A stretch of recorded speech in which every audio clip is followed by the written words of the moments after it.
Hello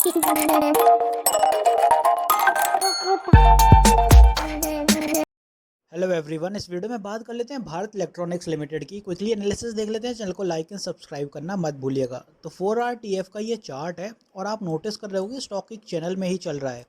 channel बहुत simple है, बस कुछ आपको रेजिस्टेंस और सपोर्ट के ही साथ साथ स्टॉक को देखना है। वैसे ही स्टॉक मूव करता हुआ नज़र आता है, आपको दिखेगा। अभी की बात कर लें तो स्टॉक में आप देखोगे एक यहाँ पे आपको एक बायर्स का जोन दिखा है जिसने होल्ड करके रखा है स्टॉक को। और जब तक ये बायर्स की होल्डिंग यहाँ पर है तब तक इट्स वेल एंड गुड, क्योंकि यहीं से स्टॉक को एक बुलिश मोमेंटम देखने को मिलेगा।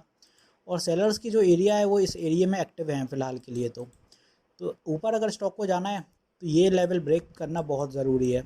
ये लेवल ब्रेक हो जाएगा तो फिर स्टॉक को ऊपर की गति आसानी से देखने को मिलेगी। तो फ़िलहाल के लिए आपके पास दो हर्डल हैं। एक तो ये हो गया, दूसरा हर्डल आपका ये वाला रहेगा। यहाँ तक स्टॉक जाके फिर अगर रिवर्सल देता है तो फिर से यहीं तक आ सकता है, वो आपको देखना पड़ेगा उस टाइम पे। और अगर नहीं देता, निकल जाता है आगे, तो फिर सही निकलना चाहिए स्टॉक का। ये फिर ब्रेकआउट लेवल रहेगा स्टॉक का, ये वाला। और जो ब्रेकआउट का इसका आंकड़ा निकल के आएगा वो 147 148 के अराउंड होगा।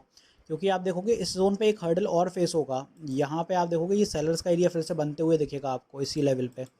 तो ये ट्रेंड लाइन का रिजेक्शन भी होएगा और साथ में यहाँ इस कैंडल का रिजेक्शन भी होगा, बिकॉज पहले भी यहीं से रिजेक्शन देखने को मिला है।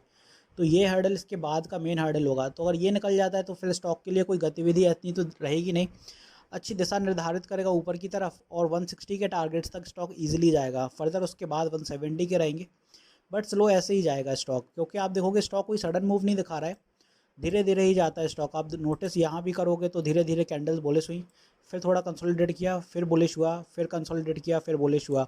तो ऐसे ही चलेगा ये स्टॉक। यहाँ से थोड़ा कंसोलिडेशन के साथ बढ़ता गया ऊपर।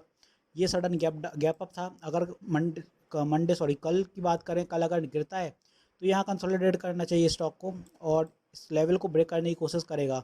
ये ब्रेक होगा तो यहाँ हर्डल देखने को मिलेगा। तो ऐसे चलने वाला है आपका भारत इलेक्ट्रॉनिक्स। तो दोनों ही साइड के मैंने आपको लेवल्स क्लियर कर दिए, नीचे कहाँ तक जा सकता है और ऊपर कहाँ तक जा सकता है। बस आपको नोटिस करना है कि चैनल के बाहर नहीं जाए। चैनल ब्रेक होगा तब दिक्कत होगी, ऊपर की तरफ ब्रेक होगा तो ब्रेकआउट लेवल हो जाएगा। नीचे तो ऐसा सच अभी ब्रेकडाउन का कोई ऐसा समय दिख नहीं रहा है, बिकॉज निफ्टी ठीक ही चल रहा है।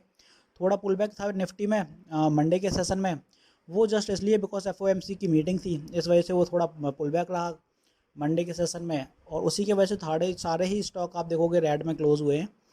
अदरवाइज़ वेडनेसडे अगर सही चलता है तो अच्छी खासा बुलिश मोमेंटम आपको देखने को मिलेगा इस स्टॉक में भी।